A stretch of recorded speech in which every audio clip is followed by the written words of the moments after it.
오늘 말씀 보겠습니다. 마태복음 6장 19절에서 21절 말씀입니다. 마태복음 6장 19절에서 21절 말씀입니다.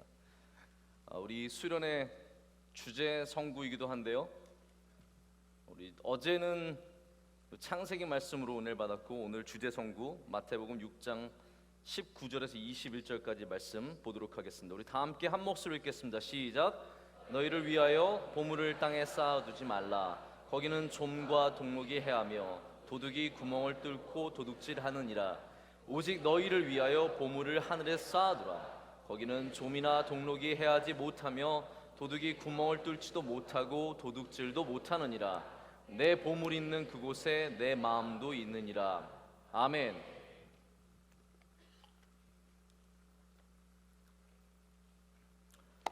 할렐루야.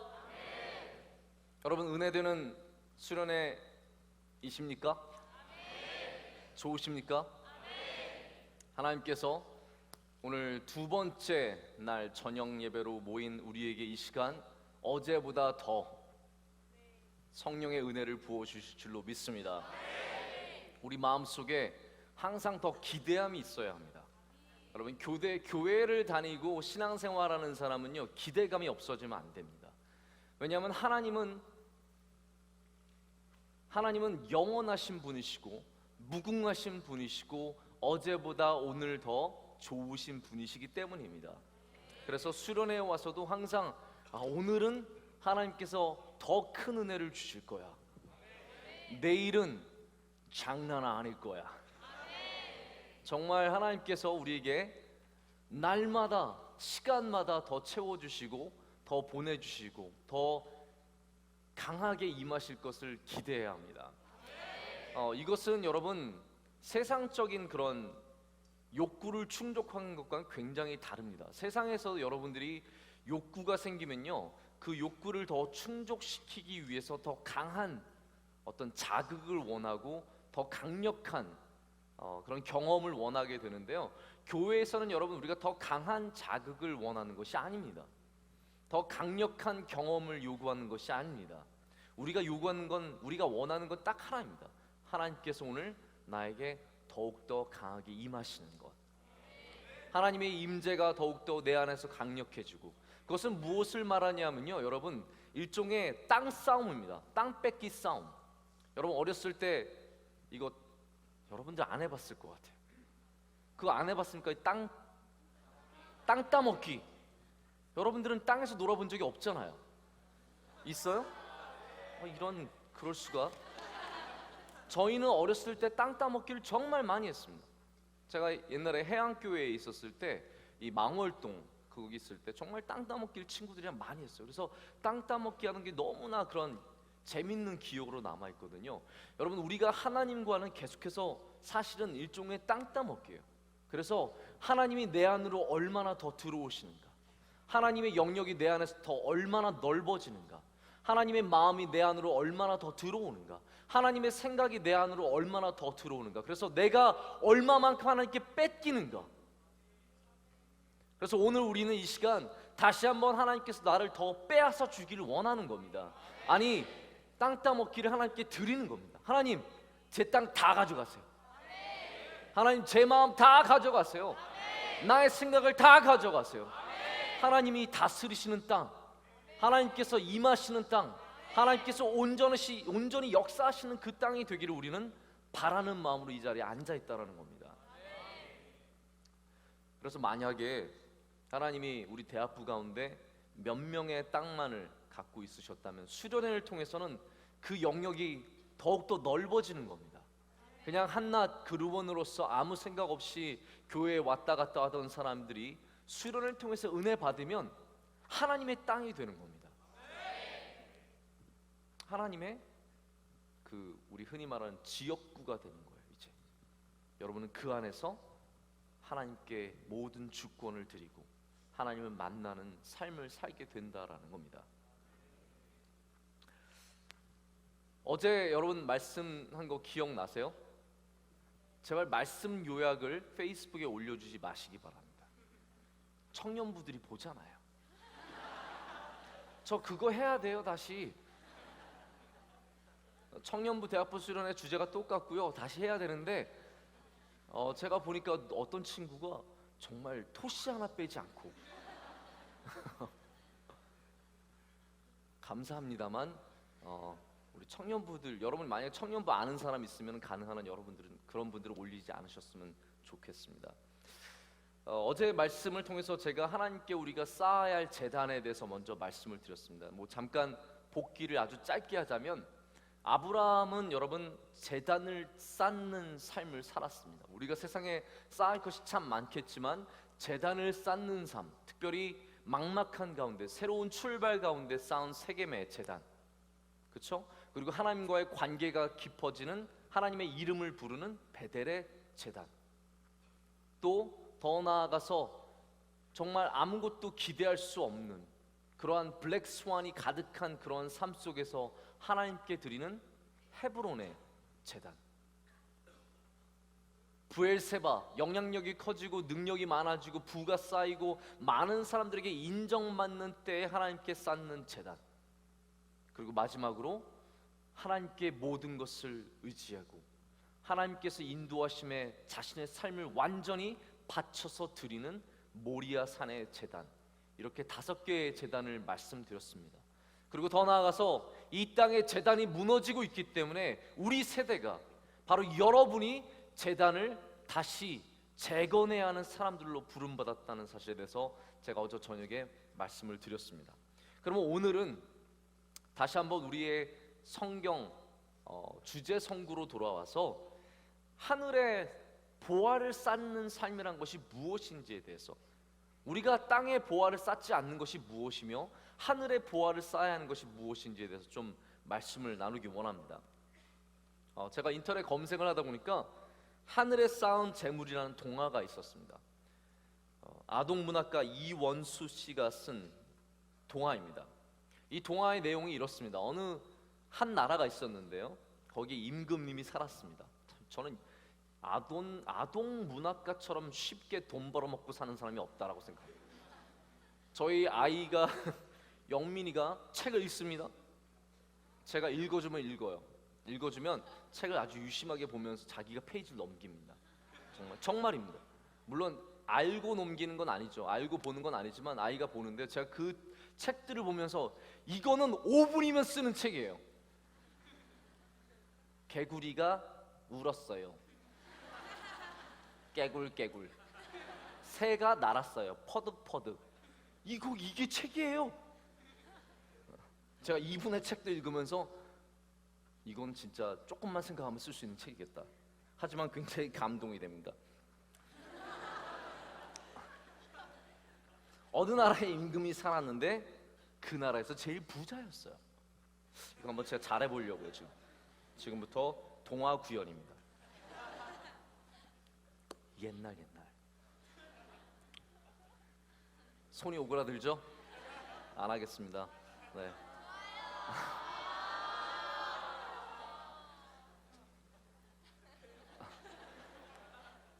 임금이 살았는데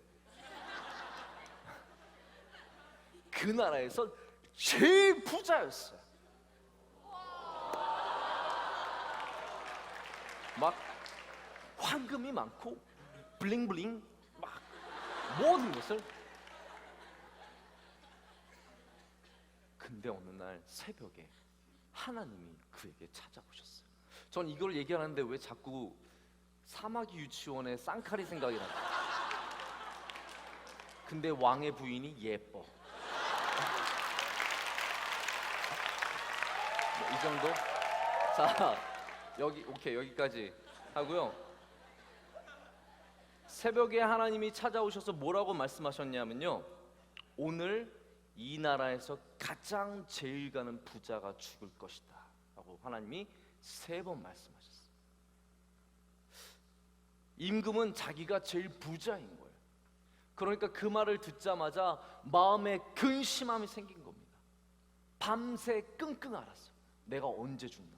난 이제 곧 죽나? 아니 언제 죽지? 이제 죽나? 아니야 아직 살아있네. 언제 죽지?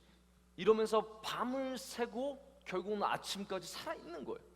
아침에 모든 신하들을 불러가지고 얘기를 했어요. 내가 하나님이 나에게 나타나셔서 가장 큰 부자가 죽는다고 했는데 내가 아직도 살아있다. 혹시 다른 어떤 부자가 죽었는지 한번 알아봐라. 그리고 전국을 알아봤는데 그날 밤에 죽은 사람이 딱 한 명 있었어요. 누가 죽었냐면 거지 맹인이 죽었어요. 그래서 이 왕이 믿을 수가 없는 거예요. 부자가 죽는다고 했는데 거지 맹인이 죽은 거예요. 그래서 그 맹인이 숨겨놓은 차명 계좌가 있는지, 혹은 숨겨놓은 보물이 있는지, 자기의 보물 창고가 있는지 군대를 보내서 샅샅이 뒤지게 했어요. 그런데 아무리 조사해도 그 거지가 갖고 있었던 건 무엇이었느냐? 깔고 자던 집단과 더러운 베개 뿐이었다는 거예요. 그때 한 지혜로운 신하가 왕에게 와서 말을 합니다. 왕이시여, 이 죽은 거지는 이 땅의 재물은 없습니다. 그러나 하늘에 재산을 많이 쌓아둔 모양입니다. 하늘에 쌓아두면 도둑 맞을 염려도 없고 또 녹슬 염려도 없으니까요. 왕이 하나님을 믿는 사람이었지만 그 말은 처음 들은 겁니다. 그래서 그 왕이 감동을 받고 그 뒤로는 가난한 사람과 어려운 사람들을 도와주면서 힘껏 살다가 죽을 때 유언을 남깁니다. 내가 죽거든 나를 그 거지 노인의 무덤에 함께 묻어달라고 하고 생을 마칩니다. 그 지혜로운 신하가 말했던 그 부분은요, 사실은 예수님께서 말씀하신 부분이죠. 예수님께서 오늘 본문에 산상수훈 가운데 있는 말씀입니다. 산상수훈 가운데 이 말씀이 숨겨져 있었습니다. 우리는 산상수훈하면 어떤 말씀을 기억합니까? 팔복입니다. 팔복을 영어로 뭐라고 그러냐면 eight blessings라고 하지 않습니다. 팔복이요, eight blessings가 아니라 영어로는 beatitudes입니다. beatitudes. 다시 말해서 뭐냐면요, 이러한 자세를 가지라는 거예요. 여러분, 자세가 복입니다. 할렐루야. 복이 내가 갖고 있는 이게 복이 아니라 나의 자세가 복이라는 겁니다. 가난한 마음을 가진 사람, 그 사람이 복 있는 사람. 다 자세입니다. 그렇게 팔복으로 끝난 것 같은 산상수훈이 사실은 계속됩니다. 6장도 계속되고요, 7장까지 계속됩니다. 5, 6, 7장이 전부 다가 산상수훈인데 그중 6장의 말씀, 가장 중앙에 꼽혀있는 이 말씀은 뭐냐면요, 예수님께서 보물에 대해서 말씀하시면서 보물을 땅에 쌓지 말고 하늘에 쌓으라는 거예요. 여러분 생각해 보세요. 지금 산상수훈을 듣기 위해서 온 많은 사람들 가운데 부자가 몇 명이나 있었겠습니까? 그들 중에 정말로 땅의 보물을 가진 사람들이 몇 명이나 있었겠어요? 대부분은 평범한 사람들이었습니다. 대부분은 여러분과 비슷한 사람. 저는 명일동에서 살고 있는 것이 너무나 감사합니다. 여러분은 그렇지 않습니까? 왜 갑자기 슬픈 얼굴을 하고 있습니까? 명일동에 살고 있는 게 얼마나 감사합니까? 뭐 여러분 길동 사시는군요.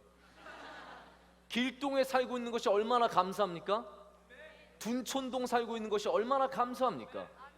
고덕동 살고 있는 것이 얼마나 감사합니까? 왜냐하면 우리가 산상수훈의 그들과 비슷한 모습이기 때문입니다. 우리는 강남, 물론 여러분 중에 강남에 사는 몇 명이 있을 겁니다. 강남 사는 분도 복된 줄로 믿습니다. 복이기가 힘들지만 복이 있습니다. 왜냐하면 우리는 평범한 사람들이에요. 아니, 힘든 사람들도 있습니다. 저는 우리 대학생 가운데 BMW 몰고 벤츠 모는 사람이 없어서 감사합니다. 강남에 있는 어떠한 교회에 가면 대학부 모임할 때 BMW와 벤츠를 몰고 오는 학생들이 있습니다. 정말로 있다고요. 얼마나 좋겠습니까? 그러나 저는 우리 교회가 하나님 보시기에, 말을 잘해야 되는데요, 그 사람들 보면서 하나님이 좋아하실 수도 있죠. 왜냐하면 믿음이 좋을 수 있으니까. 하지만 최소한 여러분들이 산상수훈을 듣는 사람의 자세라면 하나님이 여러분을 기뻐하실 줄로 믿습니다. 왜냐하면 우리는 땅에 쌓을 보화가 없기 때문이에요. 땅에 쌓을 보물이 없기 때문이에요. 우리는 어디를 소망하고 있느냐? 하늘나라를 소망하고 있는 사람입니다. 할렐루야.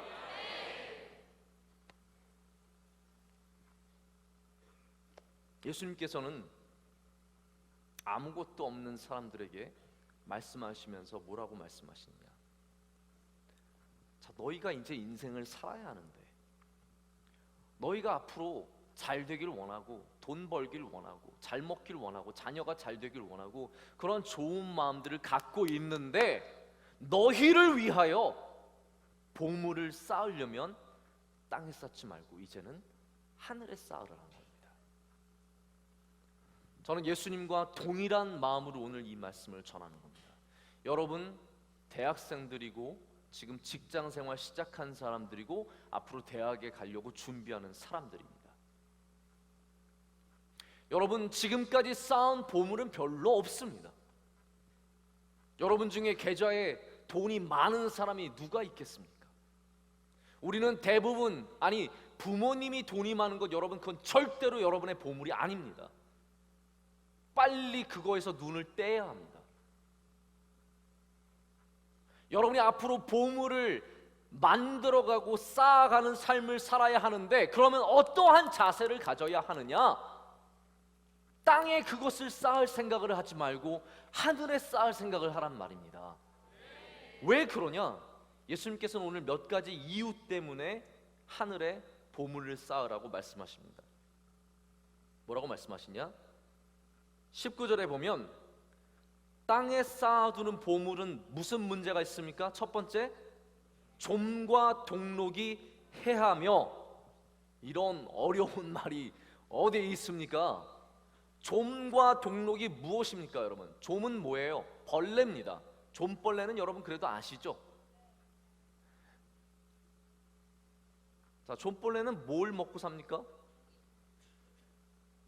여러 가지를 먹겠죠. 제가 좀이 아니라서 잘 모르겠습니다. 그러나 분명한 것은 우리가 좀약을 어디에 넣었습니까? 옷장에 넣습니다. 즉 좀은요, 첫 번째, 모로 된 옷을 먹습니다. 모는 양털로 만든 거죠. 이스라엘 문화 속에서 모든 대부분의 옷은 양털로 만들었습니다. 물론 가죽옷도 있었지만 양털로 만들었다는 겁니다. 즉 그들에게는 여러분 대단한 재산이 아닙니다. 예수님께서 보물을 말씀하실 때는 굉장히 여러 가지 다양한 것들을 말하는 겁니다. 보물이 단순히 우리가 생각하는 보석, 어떤 가장 좋은 보석만을 말하는 것이 아니라 예수님께서는 보물을 말씀하실 때 네가 아끼는 그것을 말씀하시는 거예요. 네가 소중하다고 생각하는 그것. 가난한 사람에겐요 옷 한 벌이 소중한 겁니다. 옷 한 벌, 그 하나가 얼마나 소중한지 모릅니다. 제가 지난번에도 한번 얘기한 적이 있는데, 저는 중학교 2학년 때 여름에, 저는 아직도 이해가 가지 않아요. 내가 어떻게 옷 한 벌로 여름을 보냈는지. 하지만 저는 그렇게 보냈어요. 어머니가 삼익 아파트에서 바자회를 하는데 그 바자회에 가서 짝퉁 폴로를, 여러분 짝퉁 폴로의 역사를 한번 여러분이 한번 누가 관심 있으면 조사를 한번 해보세요. 저는 굉장히 긴 것 같아요. 왜냐면 제가 중학교 2학년 때 짝퉁 폴로를 이미 입었어요. 제가 중학교 2학년 때가 1985년도입니다. 86년인가? 86년이네요. 아시안 게임이 있었던 그때. 제가 그때 한 벌로 그 위에 똘이 하나로, 밑에 똘이도 입었지만 그 밑에 똘은 제가 바꿔서 입은 거예요. 하여튼 기억나는 건, 정확하게 기억나는 건 위에가 하나였어요. 딱 그거를 빨아서 입고 또 빨아서 입었어요. 그러면 여러분, 그 옷은 저에게 어떠한 옷입니까? 저의 보물이에요. 저의 재산이에요. 제가 아끼는 거예요. 저는 그거 없으면 살 수 없는 거예요. 여러분, 어떤 위대한 것이라서 여러분에게 보물이 되고 아끼는 것이 되고 좋은 것이 아니라, 여러분 정말 없다 보면은 아주 사소한 것조차 여러분에게 보물이 될 수 있습니다. 예수님이 말씀하시는 보물은요, 대단한 것이 아닙니다. 아주 작은 것부터 시작합니다. 여러분이 아끼는 그것. 동록은 무엇입니까? 영어 성경이 굉장히 쉽게 적혀 있습니다. rust, 즉 녹이란 말입니다. 동록, 녹이란 말입니다. 녹. 쇠붙이, 동, 은, 금 등등에 드는 녹.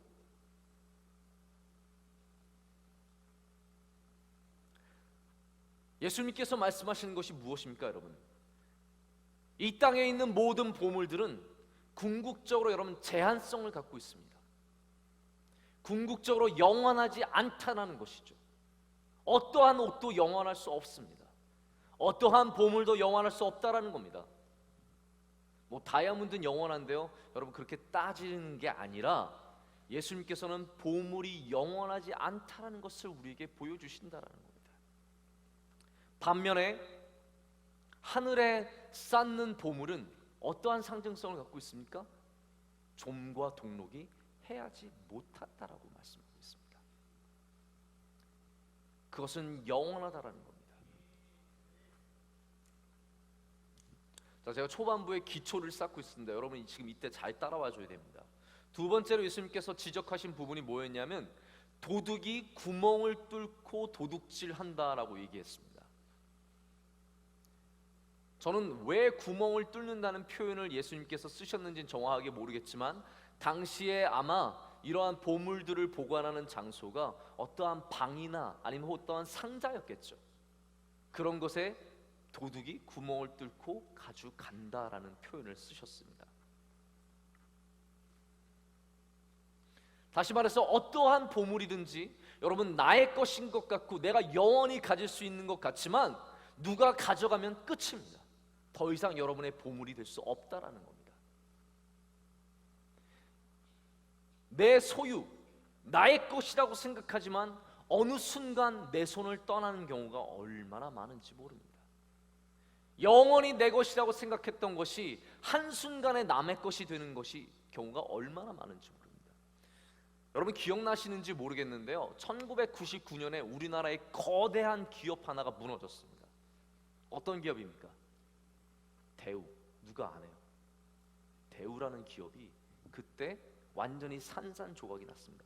김대중 씨, 그분이 쓴 책은 저에게 굉장히 어렸을 때 도전을 주는 책이었습니다. 책의 제목이 무엇입니까? 세계는 넓고, 모르세요? 세계는 넓고 할 일은 많다. 김대중 씨가 그 책을 써서 많은 젊은이들에게 감동을 주고 도전을 줬습니다. 이분이 31살 때 67년에 자본금 500만 원으로 대우 실업이라는 간판을 세우고 일을 했습니다. 그리고 한국 경제의 성장과 함께 대우가 엄청난 발전을 이루어서요, 99년에 공식적으로 해체될 당시에 대우 그룹의 총 고용 인원이 15만 명이었습니다. 기업이 고용하고 있는 사람들의 숫자가 15만 명이었어요. 계열사가 41였습니다. 국외에 있는 법인이 396개였습니다. 우리나라에서 두 번째로 큰 기업이었습니다. 그런데 하루아침에 이 대우라는 기업이 많은 외화를 낭비하고 그러면서 큰 리스크가 생기고 문제가 생기면서 결국은 다 나눠서 다른 사람들에게 주고 말았죠. 여러분, 한 사람이 기업을 가지면 영원히 자기 것인 줄 압니다. 한 사람이 보물을 소유하면 영원히 내 건 줄 압니다. 하지만 여러분, 이 땅에 쌓는 보물은 내 것이 없습니다. 여러분, 거기서부터 시작해야 합니다. 이 땅에 쌓는 모든 것은 내 것이 없습니다.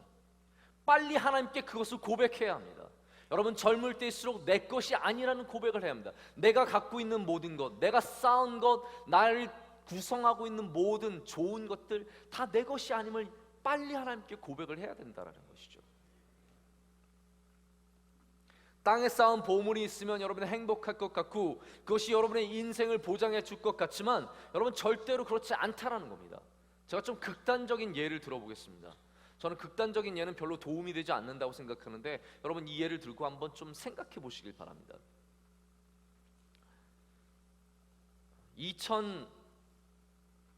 2007년 봄에 잭 위테커라는 사람이 로또 당첨을 당했습니다. 그래서 얼마를 탔느냐? 로또도 여러분 당첨될 때마다 금액이 다른가 봐요. 그렇죠? 뭐가 이렇게 쌓이면 점점 많아지죠. 저는 이런 숫자를 믿을 수가 없습니다. 너무 어마어마해요. 3억 1,500만 달러. 3억 1,500만 달러면요 대략 한 3,600억 정도가 됩니다. 거기서 세금으로 반을 줘도 얼마가 남습니까? 빨리 계산해 보세요. 1,800억이 맞습니까? 굉장히 이럴 때 두렵습니다. 1,800억이 납니다. 3,600억 아깝네. 아니 1,800억만 해도 여러분 대단한 거거든요. 1,800억 아니 2,000억 정도 되는 로또를 가진 사람이 얼마나 기분이 좋았는지 자기가 사랑하는 손녀 17살짜리 손녀에게 차를 4대를 사줬습니다. 저희 할아버지가 돌아가시고 저는 얼마나 마음이 아픈지 모릅니다. 우리 할아버지가 돌아가시기 전에 로또를 좀 많이 해보셨으면 저도 차 한 대 넣는 거 아닌가. 차를 4대를 주고 매주 용돈을 2,000불씩 줬습니다. 약 한 240만 원을 매주 줬어요. 매주. 왜냐하면 그렇게 줘도요 돈이 끝나지 않아요. 1,800억 여러분 우리 상상이 안 가잖아요. 그냥 이렇게 매주 2,000불씩 줘도 돈이 많으니까 그렇게 준 거예요. 근데 놀랍게도 여러분 단 몇 주 만에 그 손녀가 마약 중독자가 됐습니다. 그리고 얼마 후에는 몸이 방수천으로 쌓인 채 차 밑에서 시체로 발견되고 말았습니다. 2007년 4월 6일 봄에 로또 당첨된 그 노인이 2007년 4월 6일 그러니까 몇 달이 지나지 않아서입니다. ABC 방송 2020이라는 프로그램에 나와서 자기가 어떻게 고백했느냐. 내가 그때 로또를 찢어버렸어야 했다라고 고백했습니다. 내가 로또를 찢어버렸어야 했다. 잭 위테커라는 이 노인은요 손녀를 망치고 싶은 생각이 요만큼도 없었습니다. 왜 손녀에게 돈을 주고 차를 줬습니까? 사랑했기 때문입니다. 사랑했기 때문에 땅의 보물을 줬습니다. 땅의 보화를 줬습니다. 사랑해서.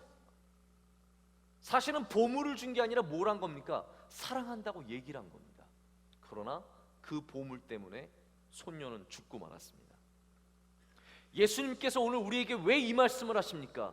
왜 우리에게 땅의 보물을 주지 않으시고 왜 하늘의 보화를 쌓으라고 말씀하십니까? 왜 우리에게 당장 이 시간 황금과 왜 당장 이 시간 우리에게 다이아몬드를 주지 않으시고 왜 여러분으로 하여금 하늘의 보화를 쌓으라고 말씀하십니까? 예수님께서 진짜로 우리를 사랑하시기 때문입니다. 정말로 우리를 사랑하기 때문에 여러분을 정말로 위하기 때문에 땅의 로또가 여러분의 인생을 바꿀 수 없다는 사실을 알고 계시는 거예요. 매주 2,000불 주지 않고 차 4대 주지 않고 우리로 하여금 정말로 사랑한다는 말씀을 어떻게 하시느냐? 내가 너희를 사랑한다는 말씀을 어떻게 하시냐? 하늘의 보물을 쌓으라는 겁니다. 내가 너희를 사랑한다. 내가 너희를 정말로 사랑한다. 그런데 땅의 보물을 쌓지 말고 하늘의 보물을 쌓으라는 겁니다. 이것이 예수님의 저는 사랑의 말씀이라고 믿습니다. 예수님이 우리를 사랑하지 않으셨으면요 그냥 이 땅에서 잘 살라라고 말씀하셨을 거예요.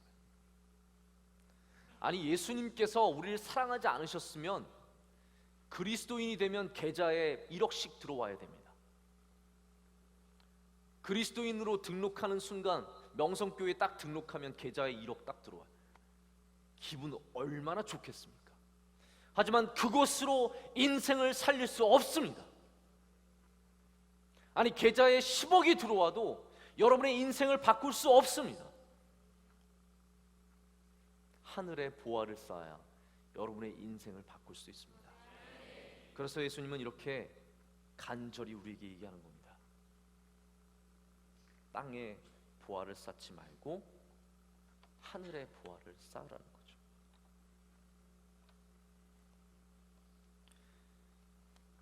자, 명석교 있으면서 정말로 유명한 분들을 가끔씩 뵙니다. 유명한 분들 중에서 대부분이 그리스도인들인데요, 크리스천들인데 와서 인사를 하고 얘기를 나누는데, 제가 두 종류의 유명한 크리스천들을 만납니다. 소위 말하는 성공한 크리스천들.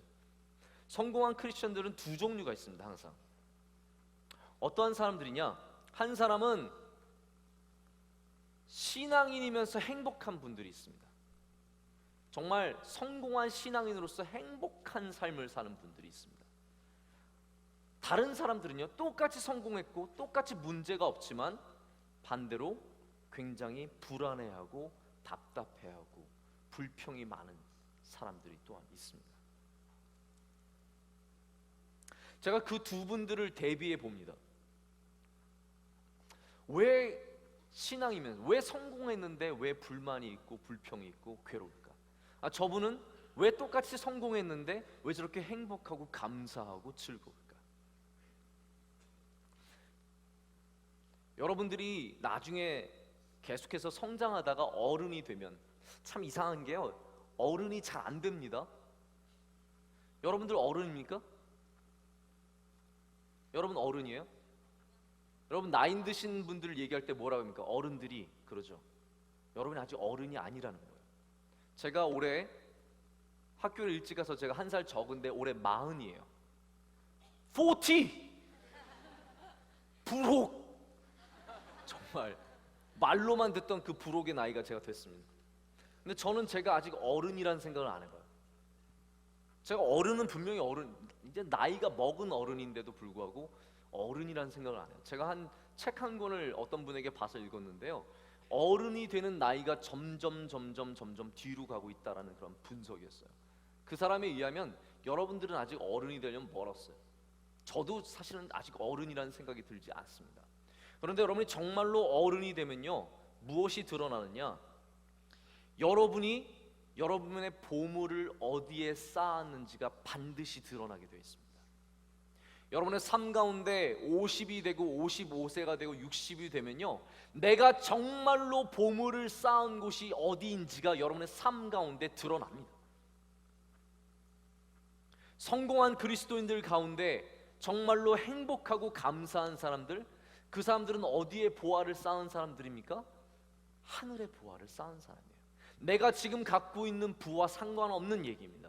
내가 누리는 성공과 상관없이 그 사람들의 보화가 하늘에 있는 사람들은 여러분 그 마음속에 감사함이 있고 그 마음속에 기쁨이 있습니다. 할렐루야.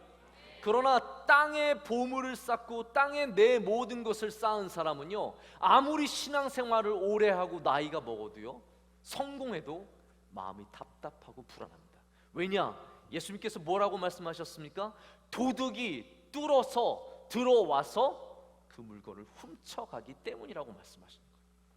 하늘의 보화를 쌓은 사람은요, 영원히 그 마음속에 불안함이 있습니다. 왜냐하면 누군가가 가져갈 수 있기 때문이에요. 누군가가 그것을 순식간에 뚫어서 가져갈 수 있기 때문이에요.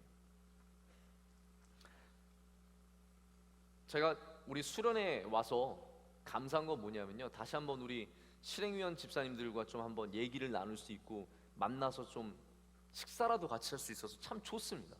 정말 거의 거짓말 안 하고요, 대화할 때가 거의 수련회 때밖에 없는 것 같아요. 집사님들 정말 동계 수련회 이후로 너무 오랜만에 만났습니다. 너무 아쉽습니다. 근데 제가 여러분에게 하나 부탁하고 싶습니다.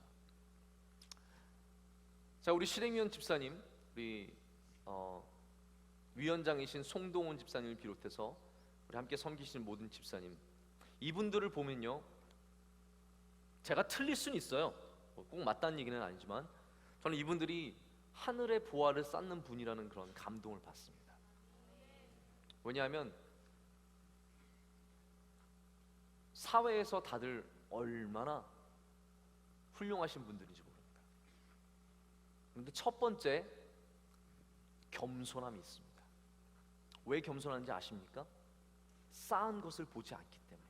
이 땅에 쌓은 거에는 관심이 없기 때문에. 이 땅에 쌓은 것은 공로가 안 되기 때문에.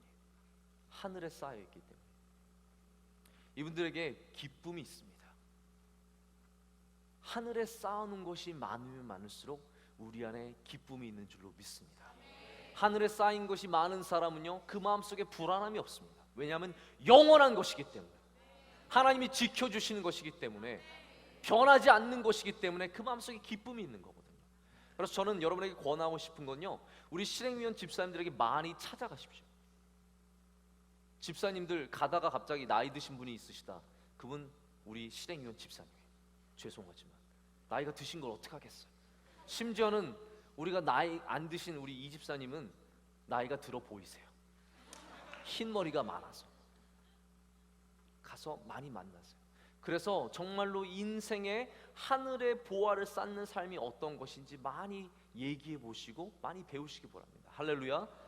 우리에게 집사님들 보내주신 거 하나님의 큰 은혜입니다. 여러분들이 지금부터 정말로 인생 가운데 하늘의 보화를 쌓는 삶이 얼마나 아름다운가를 많이 봐야 합니다. 여러분들 아직도 불안합니다. 세상의 보화를 많이 쌓아야지 그 인생이 잘 되는 줄 알고 그렇게 사는 것이 옳은 줄 알고 그렇게 살고 있습니다. 그러나 자꾸 하늘의 보화를 쌓는 사람들의 모습을 봐야 된다는 거죠. 하나님, 예수님께서, 저는 굉장히 이 하늘나라와 하늘과 하나님의 나라와 보물과를 예수님께서 항상 동일시시켜서 말씀하신 걸 느낄 수 있었습니다. 마태복음 13장에 가면 예수님께서 많은 설교와 비유를 하시는데요, 그 중에 천국 비유 4가지가 나옵니다. 아주 짧게 천국을 말씀하시는데 그 중에 2가지가 보물과 관련된 것입니다. 첫 번째는 어떤 비유를 하시냐면요, 44절에 이렇게 적고 있습니다. 천국은 마치 밭에 감추인 보화와 같다라고 말씀하십니다. 천국은 밭에 감추인 보화와 같다라고 말씀하시면서 발견한 사람은 자신의 소유를 다 팔아서 그 밭을 산다라는 거죠. 천국이 얼마나 좋으면, 하나님의 나라가 얼마나 좋으면 내 모든 소유를 다 팔아서 그것을 삽니까? 그것이 보물인 줄 알기 때문입니다. 그리고 바로 45절로 넘어가면 예수님께서 천국은 마치 좋은 진주를 구하는 장사와 같다라고 말씀하셔서 값진 진주를 발견하면 다시 똑같은 말씀이에요. 자신의 소유를 다 팔아서 그 진주를 산다라는 거예요. 똑같은 얘기입니다. 좋은 것을 보면은 내 모든 소유를 팔아서 그 좋은 것을 산다라는 거예요. 여러분, 정말로 하나님의 나라를 사랑하고 하늘을 사모하고 보화를 사모하면요, 내 모든 것을 바쳐서 그것을 사야 합니다. 내 일부만 팔아서 사는 것이 아니라는 거예요. 내 조금만 팔아서 사는 것이 아니라 내 모든 것을 바쳐서 산다라는 거예요. 여기 더 큰 의미가 있습니다. 저는 오늘 읽은 본문의 말씀 다시 한번 21절로 돌아가기 원합니다. 맨 마지막 절입니다. 저는 이 말씀이 사실은 모든 것의 키워드라고 생각해요. 21절 말씀, 6장 21절 말씀 다 같이 한 목소리를 크게 읽겠습니다. 시작. 다시 한번 읽겠습니다. 크게 시작. 내 보물이 있는 그곳에는 내 마음도 있느니라. 예수님께서는 이 말씀을 하고 싶었던 거예요. 이 말씀.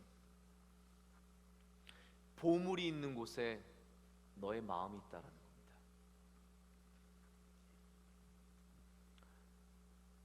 보물이 있는 곳에 너희의 마음이 있다.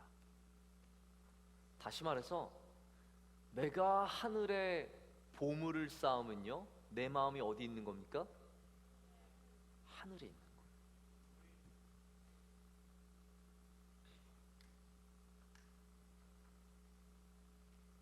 하늘에 나의 보물을 쌓으면 나의 마음이 하늘에 있게 되는 겁니다.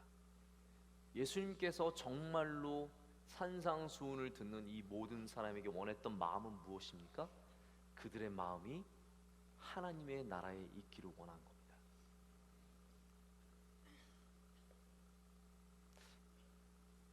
여러분, 우리 수련회는요, 셀프 프로모션 자기가 잘 되기 위해서 오는 곳이 아닙니다. 어떤 강의 들으면 인생이 바뀌고 어떠한 강의 들으면 새로운 삶이 시작되는 것 때문에 사람들이 그러한 강의들을 많이 쫓아다닙니다. 우리는 그런 강의가 절대로 아닙니다.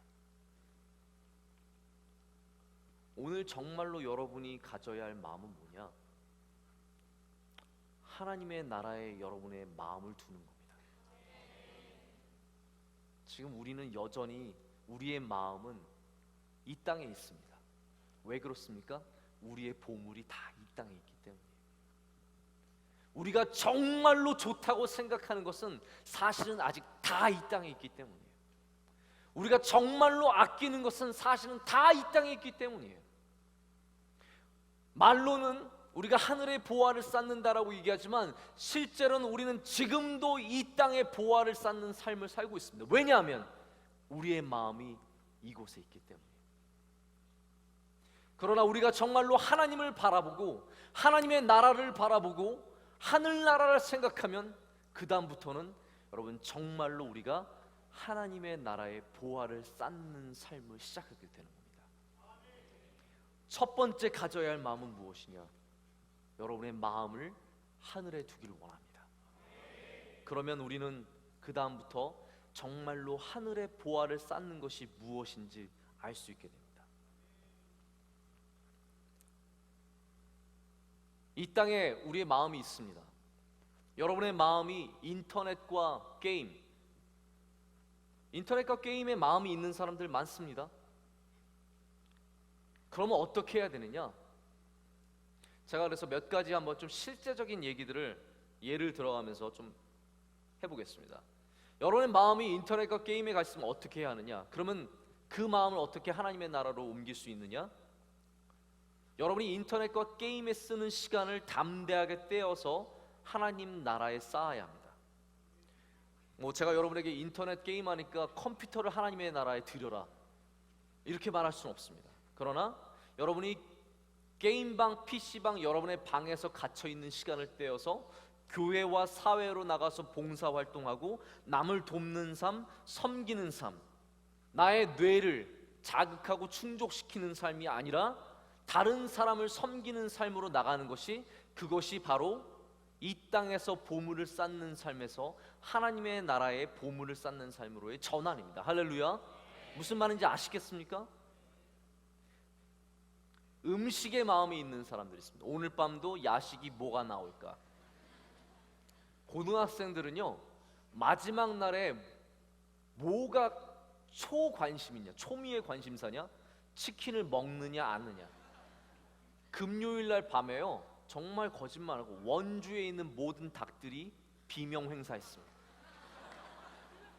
정말 모든 선생님들이요 닭을 구하기 위해서 난리가 났습니다. 닭 먹는 게 수련회의 가장 클라이막스예요. 수련회가 아니라 당년회예요. 당년회.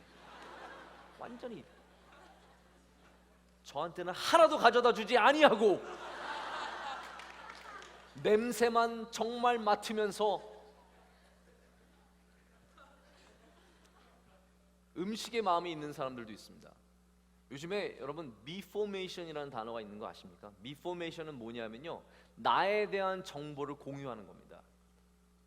나에 대한 정보를 어떻게 공유하느냐? 내가 가서 먹는 것. 여러분 어플리케이션 앱 중에 포스퀘어라는 거 혹시 아세요? 여러분 포스퀘어?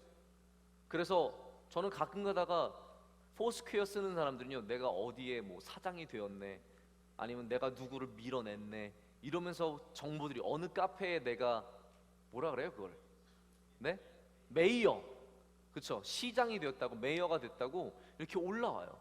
그런 것들이 뭐냐면 다 미포메이션이에요. 내가 어디를 가는지 무엇을 먹는지. 여러분들 중에도 아마 음식 사진 찍어서 꼭 올리는 사람 있어요. 맛있는 제가 녹차 빙수, 팥빙수를 올해 사진으로만 1000번은 본 것 같습니다. 빙수 먹을 때마다 여기 빙수 최고, 여기 빙수, 녹차 빙수 끝내줘요. 뭐 과일 빙수, 망고 빙수, 하여튼 정말 빙수 사진 너무 많이 봤습니다. 하여튼 맛있는 사진은 다 올려요. 그게 다 미포메이션, 내가 나를 보여주는 것들. 음식 좋아하는 사람들요, 금식함으로 하늘의 보화를 쌓아야 합니다. 아멘이 안 나오시죠, 여러분? 저는 여러분으로 하여금 음식을 포기하게 만들고 싶진 않습니다. 먹어야 사니까요. 제가 지난번에 말씀드렸죠. 하나님은 우리를 먹어야 살 수 있는 인간으로 만들어 주셨습니다. 그거는 기쁨입니다. 여러분, 맛있는 게 하나님이 먹는 게 맛있는 게 모르길 원하셨다면요, 우리에게 이런 미각을 주지 않으셨습니다. 내가 크림 치즈가 1cm가량 발린 두꺼운 따뜻한 토스트된 베이글을 한 입 물고 아메리카노를 쪽 땡겼을 때, 여러분, 그러한 미각이 있는 건 축복입니다. 뭘 먹어도 난 뭐 먹는지 모르겠어요.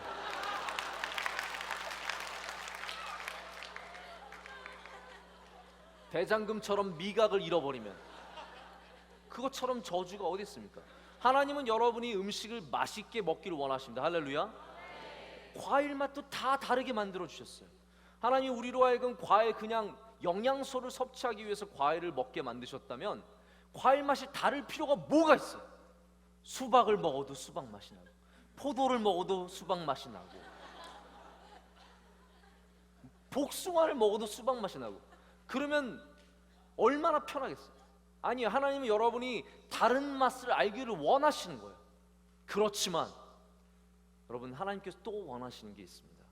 그건 뭐냐면요,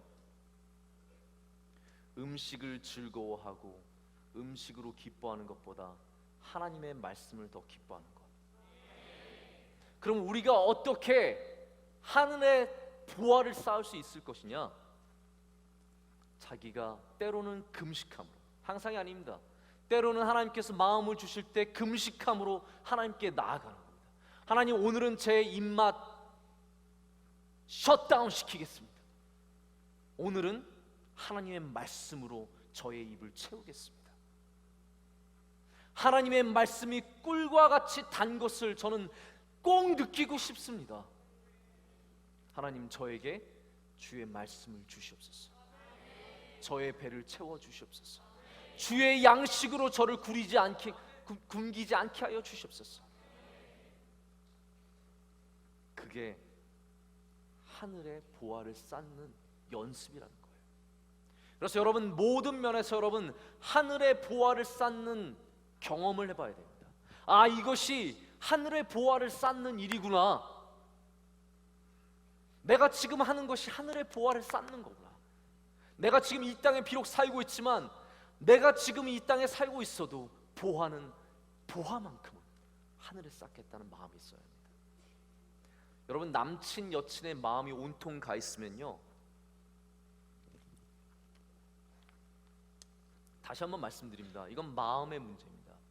하나님이 우리로 하여금 하늘에 우리의 마음이 있기를 원하기 때문에 우리가 보화를 하늘에 쌓기 원하시는 겁니다. 할렐루야.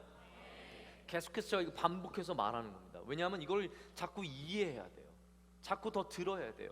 우리의 보물을 쌓아둬야 우리가 그것을 생각하고, 그것을 기대하고, 그것을 원하고, 그것을 더 바라보기 때문이에요. 하나님께 많이 드려야 합니다. 그래야 하나님께 더 기대를 하는 겁니다. 저는 그것이 굉장히 소중한 어떤 그런 공식이라고 생각해요. 여러분이 하나님께 많이 드려봐야 합니다. 정말 담대하게 드려봐야 하나님께서 나에게 뭔가 주시지 않을까라는 기대감을 갖게 되는 거예요. 남친 여친의 마음이 가 있으면요, 때로는 한 달 만나지 말아봐야 됩니다. 한 달 만나지 않을 자신 있습니까? 한 달 만나지 말아봐야 돼요. 한 달 동안 연락하지 말아봐야 돼요. 한 달 동안 문자도 계속 씹어요. 잠수 타요. 그러면서 그 시간에 더욱더 하나님을 만나고 교회 일에 힘쓰고 봉사하고 좋은 일하고 데이트 비용으로 불쌍한 사람 도와주고. 여러분, 데이트 비용 얼마나 많이 나갑니까? 데이트 비용으로 나가는 돈이 얼마나, 여러분 다 손해보는 짓 하는 거예요. 지금 결코 다시는 돌아오지 않을 돈이에요. 왜냐면 어차피 헤어질 사람들이랑 사귀고 있거든요.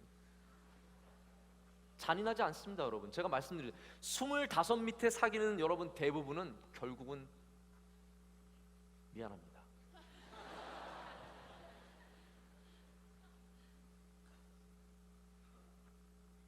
때로는 내가 나의 사랑하는 사람과 쓰고 싶은 것들을 하나님께 드리고 어려운 사람에게 나아줌으로써 우리는 다시 한번 하늘의 보화를 쌓는 연습을 하는 겁니다. 내 마음을 자꾸 하나님께 드리는 겁니다. 내 마음을 자꾸 하나님의 나라를 바라보게 하는 거예요. 이게 전부가 아니라는 것을 다시 한번 깨닫게 하는 거죠. 여러분, 입시와 공부와 학원의 마음에 가 있을 수 있습니다. 입시의 마음이 있고 공부하는 것에 마음이 있고 학원의 마음이 있고, 그럴 때일수록 더 과감하게 예배에 나와서 그 시간을 하나님께 쌓아야 합니다. 여러분, 우리는 남는 시간, 쓸데없는 시간, 그런 시간을 하나님께 드리는 게 아니에요. 왜냐하면 보화를 쌓아야 하니까요. 보물을 쌓아야 하니까 값진 시간을 하나님께 드려야죠. 좋은 시간을 하나님께 드려야죠. 제가 그래서 자꾸 우리 뉴송 예배가 왜 귀하다고 얘기합니까? 우리의 프라임 타임이에요. 우리의 가장 좋은 시간 하나님께 드리는 겁니다. 새벽 기도가 왜 귀중합니까? 여러분, 정말로 잠자고 싶은 시간인 거예요.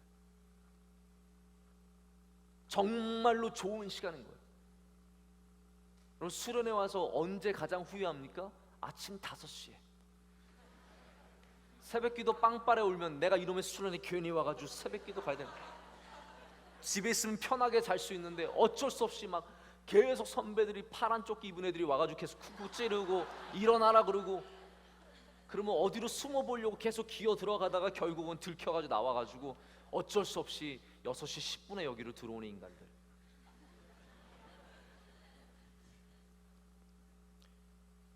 여러분, 새벽 기도가 하늘에 쌓는 보화인 줄 믿습니다. 스마트폰, 여러분 스마트폰에 여러분의 인생을 얼마나 많이 뺏깁니까? 여러분의 삶을 스마트폰에 얼마나 많이 뺏깁니까? 제가 길을 다니면요, 우리 학생들, 대학생들은 좀 덜한 것 같아요.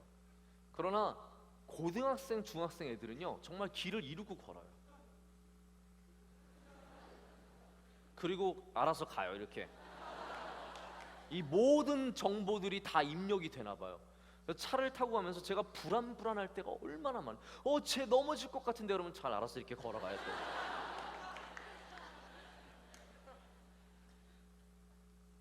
여러분, 스마트폰이 우리를 도와주는 기계지 우리의 인생을 뺏어가는 기계가 되면 안 됩니다. 우리의 삶을 뺏어가고 우리의 시간을 뺏어가는 기계가 되어서는 안 된다는 거예요. 여러분, 하늘의 보화를 쌓는 사람은 여러분의 시간을 잘 하나님께 드리는 사람입니다. 여러분이 정말로 소중한 것을 하나님께 드릴 줄 아는 사람, 여러분이 소중한 것, 가치가 있는 것, 좋아하는 것, 나에게 귀한 것, 이것을 자꾸 하나님의 나라에 두는 연습을 해야 된다는 것이죠. 사실 여러분, 사실 이 땅에도 보물을 좀 쌓긴 쌓아야 되잖아요. 우리가 어떻게 이 땅에 보물을 전혀 안 쌓고 살아갈 수 있겠습니까? 이 땅에서 보물이라는 것이 여러분 뭐가 있겠습니까? 여러분에게 보물이라는 것은 아마 스펙 정도가 보물이 되지 않을까 생각합니다. 토플 점수 쌓아놓으면 좋습니다. 토익 점수 좋으면 좋죠, 당연히. 그렇기 때문에 사람들이 휴학하면서 토익 공부하잖아요. 저는 그 이해가 되지 않아요. 휴학을 하면서까지 토익 공부를 합니다. 그리고 성적이 오르느냐? 그렇진 않아요. 그냥 토익 공부를 하기 위해서 휴학을 했을 뿐이에요. 휴학을 했기 때문에 토익을 공부할 뿐이고. 그러나 만약 여러분들이 공부를 열심히 해서 토플, 토익, GRE 이런 점수들을 잘 받아두면 그 쌓아놓은 것이 여러분에게 재산이 되고 도움이 됩니다. 그렇기 때문에 여러분, 이 땅에도 마땅히 쌓아야 할 것을 잘 쌓기 바랍니다. 할렐루야. 잘 분별해서 쌓아야 합니다. 그러나 보이지 않는 하늘에 쌓는 것은 여러분 또한 보이지 않을 때 우리에게 놀라운 결과를 가져다 줍니다. 한 목사님이, 실제로 있었던 일입니다. 어떤 목사님이, 하와이에서 목회하는 어떤 목사님이 길을 가다가 보니까 길가에 쓰레기가 막 모여 있는 거예요. 여러분들이 길가에 쓰레기가 있을 때 뭐라고 생각합니까? 더럽네라고 생각하죠. 미국은요, 생각보다 굉장히 더러운 곳입니다. 그런 것들을 잘 처리를 못합니다. 그래서 길에 쓰레기가 쌓여 있는 경우가 굉장히 많습니다. 저는 아직도 잊혀지지 않는 뉴욕에 대한 첫인상이 뭐였냐면요, 더럽고 냄새나는 곳이었습니다. 뉴욕 딱 내리면요, 아주 그 찌린내가 확 진동을 하고요, 그리고 뭐 쓰레기가 사방에 날아다닙니다. 하와이도 아마 좀 그런 분위기였나 봅니다. 이분이 교회를 가면서 그 쓰레기를 보면서 우리 미국 사람들 정말 쓰레기 많이 버리고 정말 인간들이 덜 됐다 하면서 계속 불평을 하면서 간 거예요. 돌아올 때도 그 지역을 지났는데 똑같은 곳에 막 쓰레기가 많이 쌓여 있는 거예요. 또 보면서 아내에게, 사모님에게 막 그 사람들, 쓰레기 버리는 사람들 욕들을 했어요. 저도 차에서 쓰레기 버리는 사람들 좀 한심하거든요. 우리나라는 좀 덜한 편인데 가끔가다 담배꽁초 버리는 사람들은 있어요. 정말 그러면 정말 쫓아가서 담배꽁초 다시 한번 넣어주고 싶은 생각이 들 때가 굉장히 많아요. 이분이 그렇게 마음을 먹고 집에 갔는데, 집에 가서도 막 그 쓰레기 버리는 사람에 대한 얘기를 아내와 사모님과 얘기를 한 거예요. 근데 갑자기 하나님께서 마음에 중심의 얘기를 주시는 거예요. 너는 왜 그 사람들 얘기만, 네가 가서 치워, 네가 가서 치우면 되잖아. 그런 말씀을 주신 거예요. 이 목사님이 굉장히 하나님께 순복을 잘하는 분이에요. 그런 마음이 들자 곧바로 일어나서 차를 타고 그 쓰레기가 있는 곳으로 간 거예요. 그리고 남들이 보는 데서 막 착한 척하기 싫어가지고요, 뒤에다가 차를 세우고 몰래 와서 차들이 안 지나다닐 때 가서 쓰레기를 주웠어요. 다음 주에 교회에 갔습니다. 교회 가서 예배를 드리고 많은 사람들을 이제 인사를 하는데, 어떤 사람이 악수를 하면서 얘기를 해주는 거예요. 목사님, 저 오늘 이 교회 처음 왔습니다. 아, 그러세요? 정말 환영합니다. 우리 교회 온 걸 환영합니다. 이게 다 영어로 얘기하고 있는 거죠.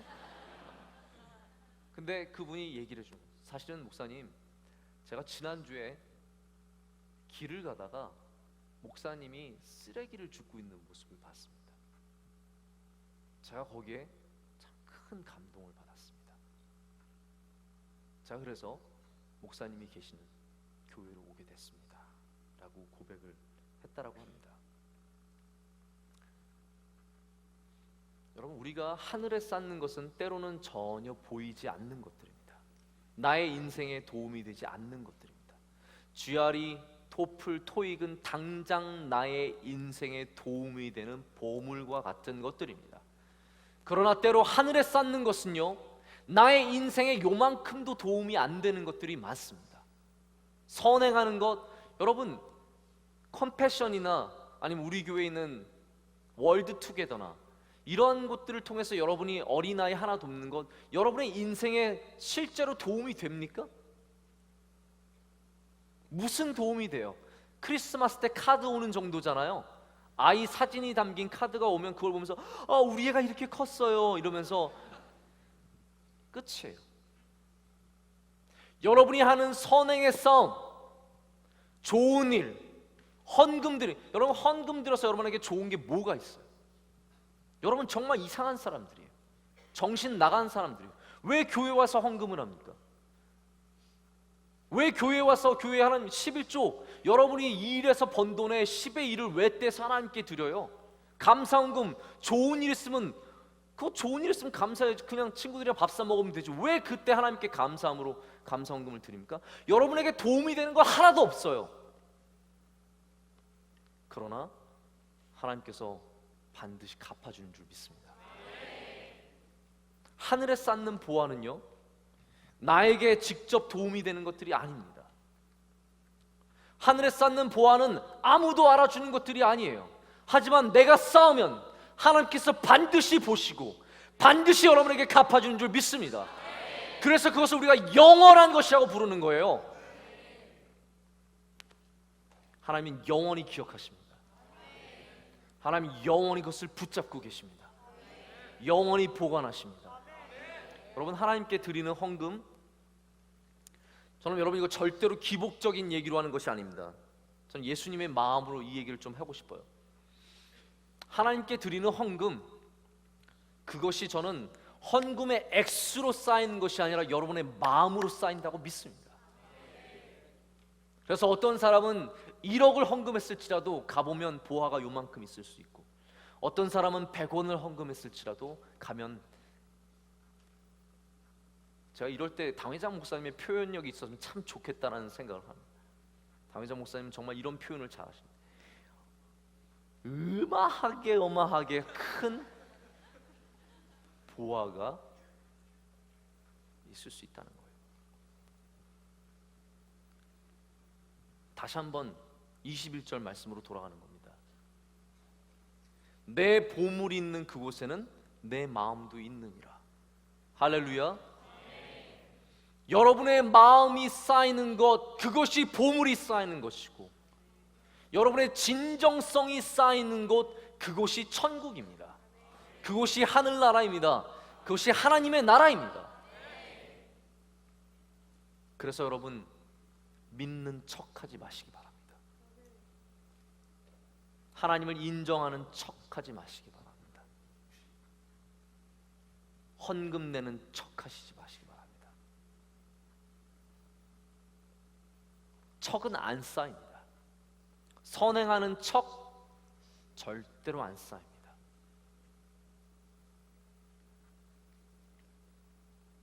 착한 척 안 쌓입니다.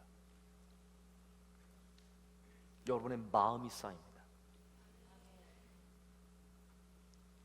여러분께서 정말로 하나님께 마음을 다해 기도하면 그 기도가 쌓이는 줄 믿습니다.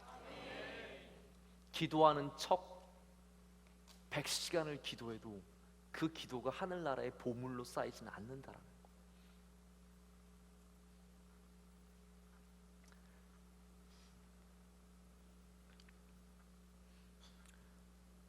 하나님께서는 우리가 쌓는 모습을 지금도 보고 계십니다.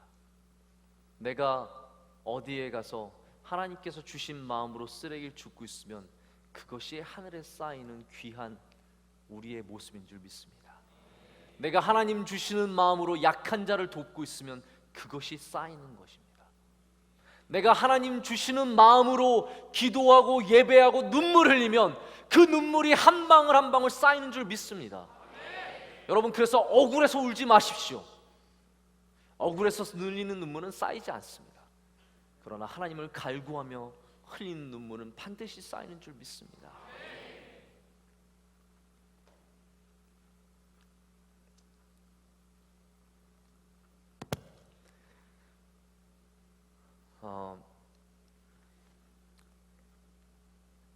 싸움의 법칙에 대해서 좀 한 가지 좀 더 얘기를 하고 말씀을 맺도록 하겠습니다. 싸움의 법칙이 있는데요, 그 법칙은 뭐냐면요, 풍성함입니다. 풍성함은 무엇을 얘기하냐면요, 영어를 써서 죄송합니다. abundance를 얘기합니다. abundance는요, 양이 많다는 얘기입니다. 다시 말해서 prosperity, 즉 부가 아니라 양을 말하는 겁니다.